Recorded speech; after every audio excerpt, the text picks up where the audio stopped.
Hi, welcome back to Mr. Mig's Classroom. I'm Mr. Mig, and today what we're going to learn about is airspace for the FAA Part 107 exam. If you've watched my videos before, welcome back. If you're new to the channel, I have a lot of videos that cover the FAA Part 107 exam. This is an exam so you can get your commercial drone pilot's license. If you want to fly a UAS or a drone, then you have to have if you want to fly it for commercial purposes, I would say you have to have this FAA Part 107 license. So if you're a real estate agent and you want to use your drone for real estate pictures, or if you're a home inspector and you want to use your drones to help you with home inspection, or any type of activity in which you're using drones for commercial purposes, you have to have the FAA Part 107 license. So in my videos, I teach you how to pass the exam. I help you get the knowledge or learn the knowledge that you'll need to pass the FAA Part 107 exam. This time around, what I want to do is I want to go over airspace, as you can see here. So there's different categories of airspace, and that's what we're going to talk about in this video. And so specifically, there's class A, B, C, D, E, and G. There's no class F airspace. However, going forward, I'll refer to these with the aviation alphabet. So I'll call these class Alpha, Bravo, Charlie, Delta, Echo, and Golf. Um, and so we're going to go through these in this video. Before I get into the specific class of airspace, however, what I want to do is I first want to talk about another term that we're going to use in this video and that we'll need to know to fully understand it, and that's AGL versus MSL. AGL, as you can see here on this slide, stands for above ground level. So when we're flying our drones, a lot of times we often think about the height of the drone as above ground level because that's what we're used to. We stand on the ground, so it just makes a lot of sense to think about things in being above ground level. However, in aviation, MSL is actually probably used more commonly. AGL is still important, but MSL is used a lot as well. And so we'll see in all of the airspaces that I'm going to mention, we're going to use MSL with the exception of Class Echo. And so I'll talk about that as we go on, but I just want you to know the difference. So again, AGL is referring to above ground level, where MSL is the height above mean sea level. And we'll want to know that, again, this is something that goes back to manned aviation, and you'll see this a lot on the Part 107 exam. The FAA really likes to ask a lot of questions that probably apply more toward manned aviation than unmanned aviation, like drones. And we're going to learn some things where you might think, why are we learning this? What's this have to do with flying drones? The reality is they're going to ask about it on the exam, so you have to know it. And MSL is just something that's really common in manned aviation, but we need to know about it in drones too, especially if you're going to understand airspace. So I just wanted to show you the difference between above ground level, AGL, and MSL, mean sea level, because I'll use those terms quite a bit. All right, so first thing I want to do is I want to show you this chart here. These are the different airspace classes. And let's start with Class A, Class Alpha airspace. Class Alpha airspace is airspace we are not going to fly in as drone pilots. Again, I already said that there's a lot of things we're going to learn that we're never going to use as drone pilots, but we still have to know them because the FAA really wants us to know about these things because the FAA really cares a lot about safety and they want to avoid incidents where UAs, unmanned aircraft, fly into manned aircraft. They don't want that. So Class Alpha airspace is airspace that covers the entire United States. It covers the entire United States starting at 18,000 feet MSL. So that's 18,000 feet above mean sea level. Notice we're using MSL here, not AGL. The reason for this is for uniformity. This way, if you're flying a commercial aircraft over the continental United States, you know that floor of that Class Alpha airspace is going to be the same for you. Whereas if it was an AGL, it would change. Think about it that if it were 18,000 feet AGL, as you go west, for the most part, the ground is actually getting higher, right? So that's one of the reasons that you'll see that the airspaces predominantly use MSL. This way, it stays the same. It's based on sea level. So that floor of that airspace stays the same. So one of the things we'll want to know is that Class Alpha airspace starts at 18,000 feet MSL. Again, we're not going to fly into this as drone pilots. However, you could be asked about this on the test. All right, so let's get into the other airspaces. As you can see here, what we're seeing is a cross section of the airspace. With the exception of Class Alpha, the rest of these airspaces are related to airports and pretty much the size of an airport. So the higher class airspace it has, the bigger the airport is. So we'll see we have Class B, Bravo, Class C, Charlie, Class D, Delta, and then Class Echo, which is a little confusing, we'll get into. Class G is Golf, and that just stands for, it's general uncontrolled airspace, which we'll get into as well. All right, so let's get into Class Bravo airspace. Notice this upside down wedding cake look that it has. This is talking about different tiers of that airspace. So this would be the airport right here, and then going above it, you'll notice that there's going to be that these outer layers kind of go out further, but they don't start at ground level. So let's look at that on a different slide here. I'm going to switch over to my other slideshow, and let's look at this right here. All right, so let's look at our Class Bravo airspace here. So we see Class Bravo airspace is for our biggest airports, our busiest airports in the United States. This would be Los Angeles, Atlanta, Charlotte, Miami. Any of the big airports in the United States are going to be Class Bravo airspace. These are our hub airports. They're going to get a lot of air traffic, a lot of manned aircraft are coming in. On the sectional charts, these airspace will be denoted with a solid blue line. You need to know that.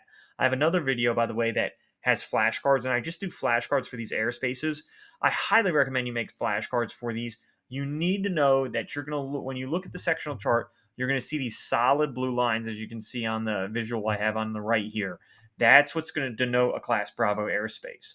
All right. Going forward here, Class Bravo airspaces obviously require FAA approval. You cannot fly your drone in the Class Bravo airspace without FAA approval, or ATC. I should specifically say Air Traffic Control Approval, because that's who you're actually going to contact. Air Traffic Control works for the FAA, but you got to make sure that you're going to reach out to the ATC for approval if you want to fly in Class Bravo airspace.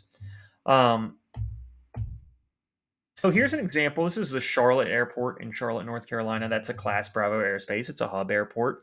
It's a hub for American Airlines. And what you can see is these blue lines over here. That's what's designating that this is a Class Bravo airspace. So that's what's telling us it's Class Bravo. And I know this looks really busy, and that's what's tough about these sectional charts at first. It's like, what in the world am I looking at? That's what a lot of people say. And just take it one step at a time, one layer at a time. So right now, what we want to really pay attention to is just these blue lines here, so we know that we're dealing with a Class Bravo. All right, so we got a series of these rings here, as you can see, and that helps us know it's Class Bravo.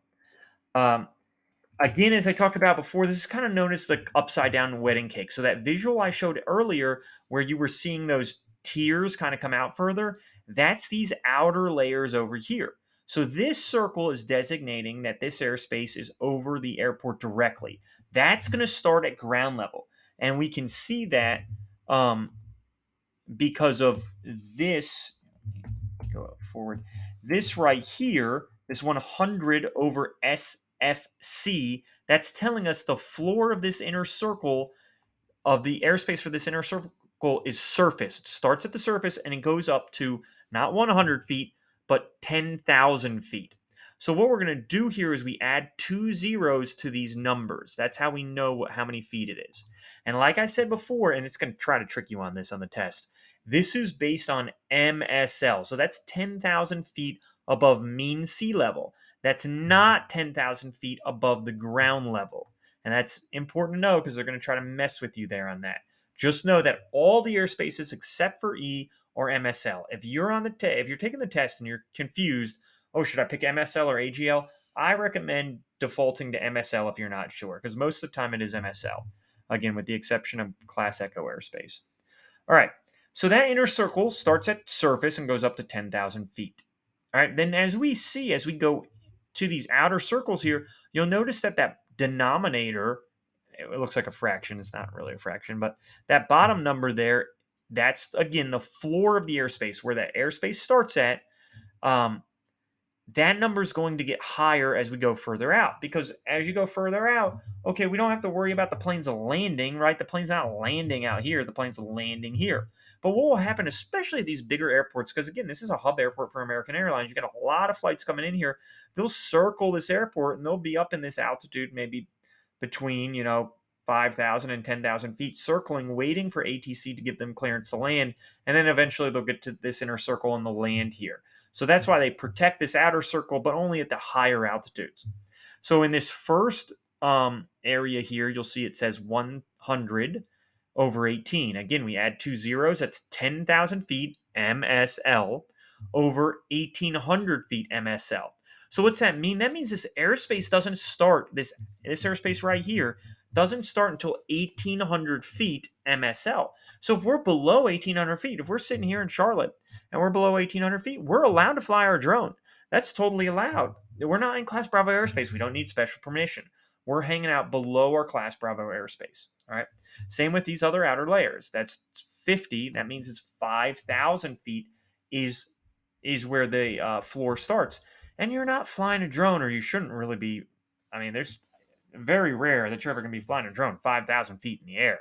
So, I mean, really, for you, this is mostly going to be open airspace unless there's some other airspace within it. And we will look at that in a second. I'll show you that these Bravo airspaces are really big cities usually. Charlotte's probably one that's, I mean, it's still a big city, but maybe not as big as some of the other Class Bravos. It's probably one of the smaller Class Bravos, to be honest. But you'll see with these other big cities, they'll have multiple airports, like a lot of multiple airports. All right. So I think you get the gist there. So these numbers over here that look like a fraction are showing you the floor and the ceiling of that airspace, just like that upside down wedding cake we looked at. So let me show you. Get all this out of the way. Let me show you here. Right here is vfrmap.com. This is a nice place to see some sectional chart maps if you just want to play around with it. So right here, this is the Dallas-Fort Worth Airport. This is another American Airlines hub, ironically, but a bigger city. Dallas is a bigger city than Charlotte. And again, you look at the busyness here, and it's just so busy. When we're looking at this, and this is what I'm talking about with a Class Bravo, one of the things that gives my students anxiety and is difficult for them is they see a lot going on here. And you see all these dots like this, this, this, this. These are all other airports. Sorry, I didn't mean to click on that. That's what those are.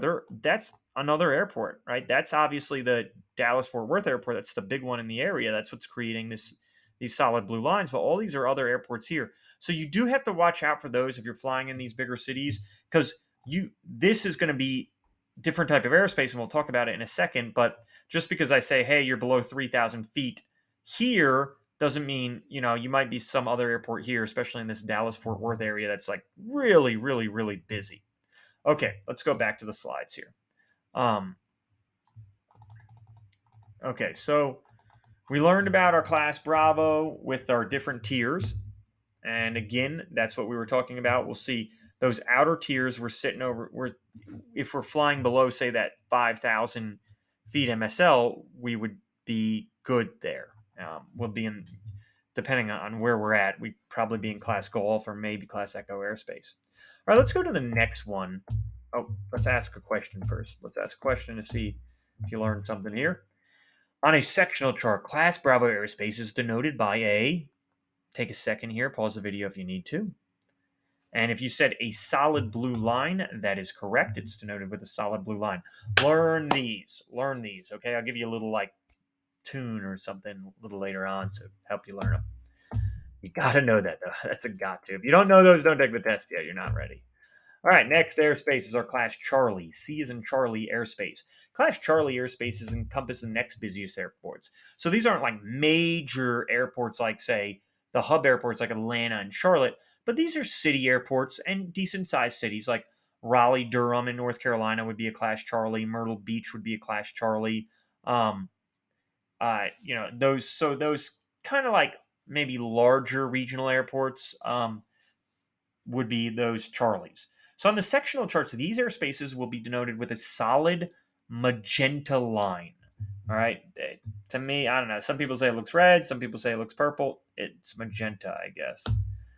Just know that this is the actual magenta. I think this is more red here, but this is what it will look like on the sectional chart, and looks like that magenta. So the first thing that we see when we look at this, actually, I'm gonna go back here. First thing we see when we look at this is we notice that there's only two layers, and that's because it's a smaller city with a smaller airport, right? So that's the first thing that we notice. It's not as busy looking. Obviously, we need permission to fly in these airspaces like we needed for Class Bravo airspace. You have to contact the FAA if you want to be able to fly. Sorry, the ATC, Air Traffic Control. You have to contact the Air Traffic Control if you want to be able to fly your drone into Class Charlie. Class Charlie airspace is encompassed with two circles centered on the proximity or the primary airport. The inner circle usually has a radius of 5 nautical miles, and the outer circle usually has a radius of 10 nautical miles.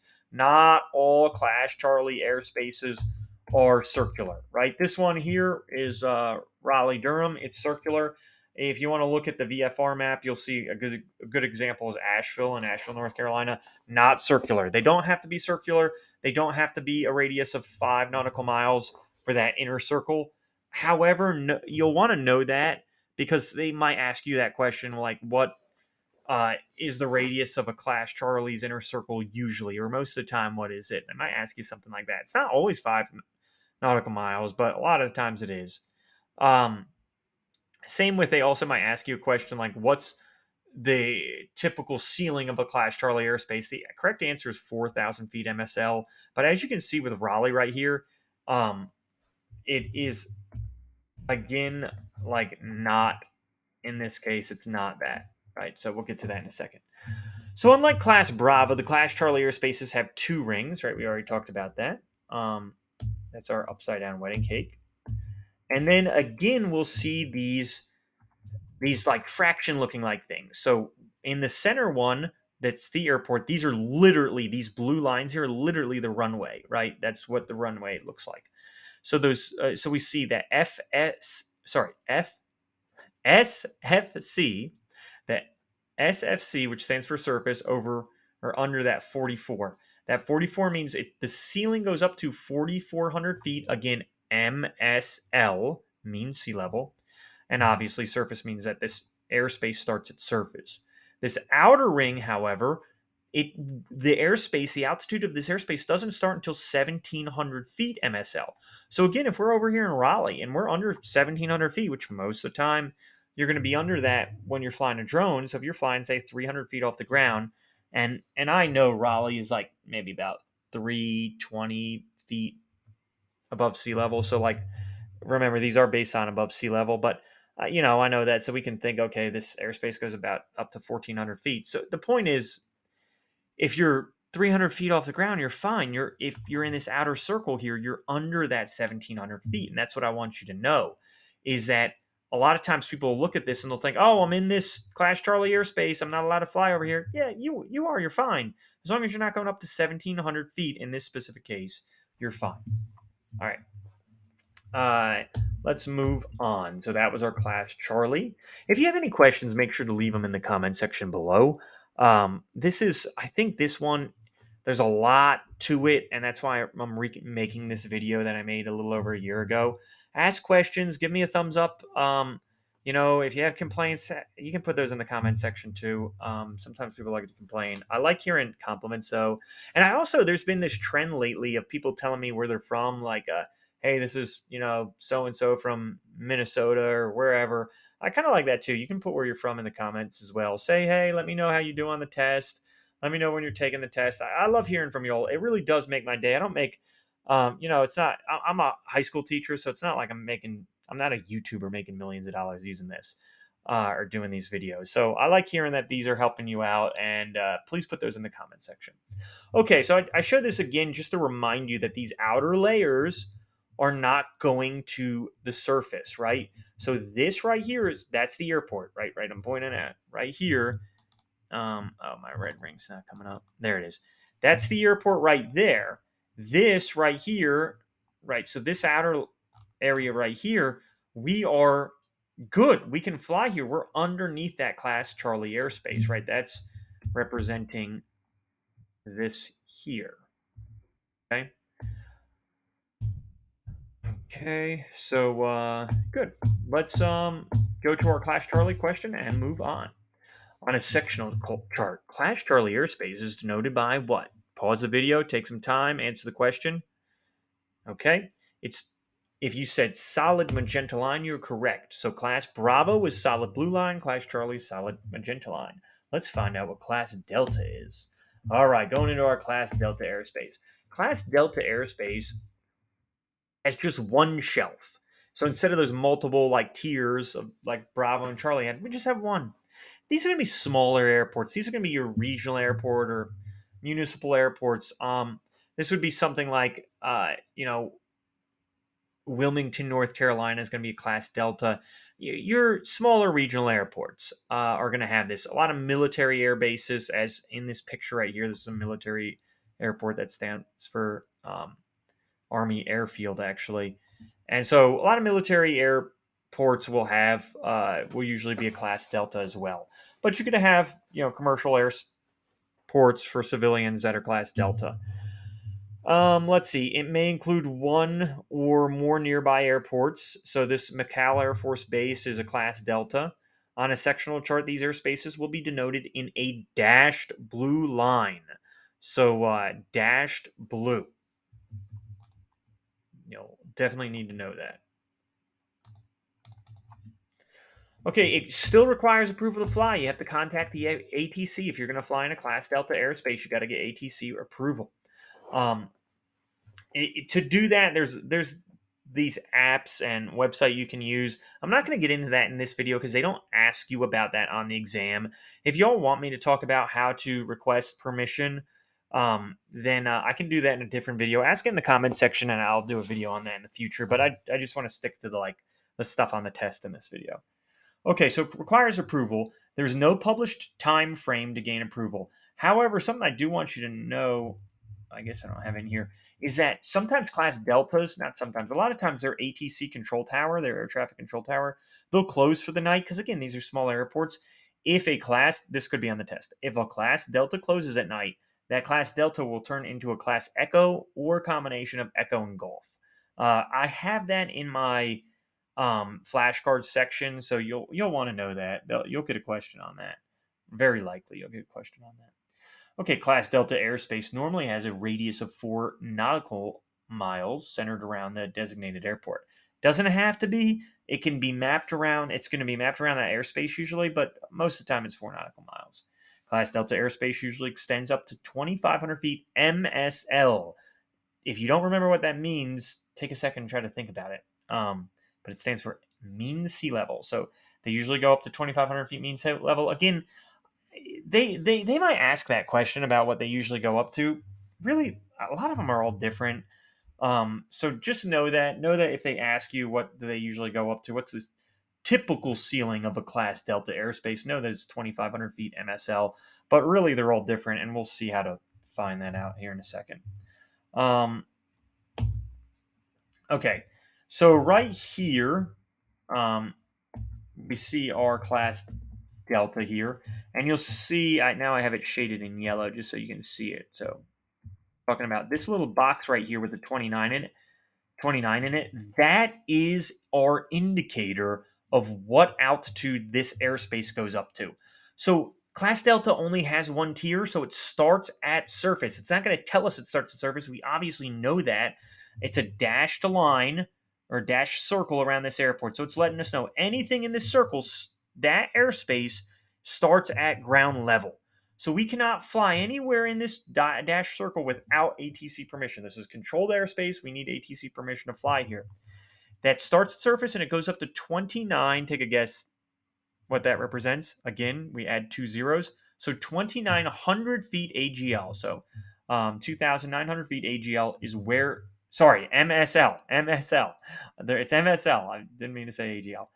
So it goes up to 2,900 feet above mean sea level. That's what that 29 in the box stands for.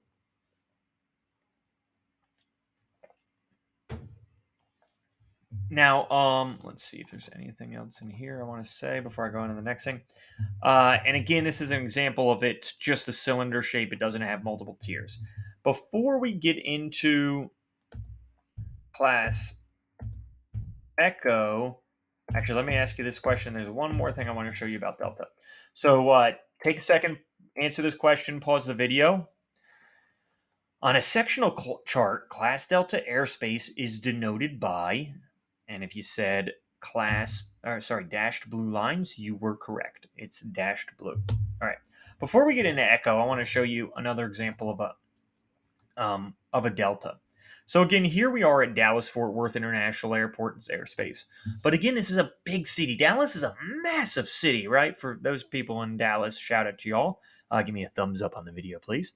But it's huge, right? Huge city. It has multiple airports. That's what this right here is. This is an example of another airport separate from Dallas Fort Worth. These are all other airports over here. And this is, sorry, that when you click on it, it brings that little thing up. So again, there's another airport over here. But this one right here, this is a Delta, right? So the overall Dallas Fort Worth is a Bravo, but then these other little airports inside here, class Deltas, I know this because they have dashed blue lines, right? There's this one right here is a Delta with a dashed blue line, and then there's this one, this Arlington Municipal Airport is a Delta with a dashed blue line. So we see in the box here, it has a minus sign in front of that 20, right? They don't all have that. We see this one just says 32, no minus sign. So what's it mean if it has a minus sign up in front of it? What that means is this airspace starts at surface, right? They always start at surface, but it goes up to, but not including 2,000 feet MSL. So this goes up to 1,999 feet MSL. And you'll notice this right here is for the Bravo. The floor of this Bravo is 2,000 feet MSL. So it doesn't want two airspaces simultaneously. So it's saying that right here, these deltas stop at 1,999 feet MSL, and the Bravo starts at 2,000 feet MSL. So I just want you to be aware of that. If you see that minus sign, it's simply saying that the airspace does not include the 2,000 feet MSL. It's 1 foot below 2,000. Whereas if it doesn't have that minus sign, it goes up to and includes 3,200, in this case, 3,200 feet MSL. It's it's a 1 foot difference. It seems insignificant, but they'll probably ask you something like this on the test or try to trick you with it. Like a question might say something like, "The Arlington airspace goes up to is what airspace for the Arlington airport?" And the questions might be class Delta from ground level to 2,000 feet MSL, and then another answer choice might say class Delta from ground level to 1,999 feet MSL, and another answer choice might say something like class Delta from ground level to 1,999 feet AGL. The answer would be 1,999 feet MSL. All right, let's go back to our Echo. Again, if you're enjoying my videos, please give me a thumbs up, subscribe, and throw a comment in the comment section.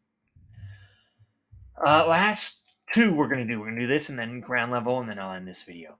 Class Echo Airspace. This is for our really small airports, right? Like Class Delta could have commercial air flights or airlines fly into them. But Class Echo, well, they still could, but it's going to be rare. And a lot of times these are just going to be like private airports and things like that. So Class Echo airspace is actually broken up into two subcategories. That's actually not true. It's broken up into like four. Class Echoes are really confusing, so I'll get into that in a second. But these are the two I really want you to know. That's why I say it like this, because I want you to know these two of the dashed versus the shaded. So there's Surface Class Echo, which is donated by a dashed magenta line. So that's this one right here, right? So we'll see the dashed magenta line, and that's going to be a Class Echo. And then there's the shaded Class Echo, and that's denoted with a shaded pattern right here. And you'll see this shading a lot. It actually encompasses this one as well. So what's the difference here? Our Surface Class E has the dashed line. So if it has like this airport right here, if it has this dashed magenta circle, that means that the airport's Echo airspace starts at ground level, it starts at surface. And this is going to go all the way up. Take a guess right now. If you can tell me, I'm going to have to do a part 2 of this video. Okay. Hey, thank you for watching Mr. Mig's Classroom. I hope you enjoyed this. Come back to watch class Echo Airspace. Take care. I'll talk to you all next time.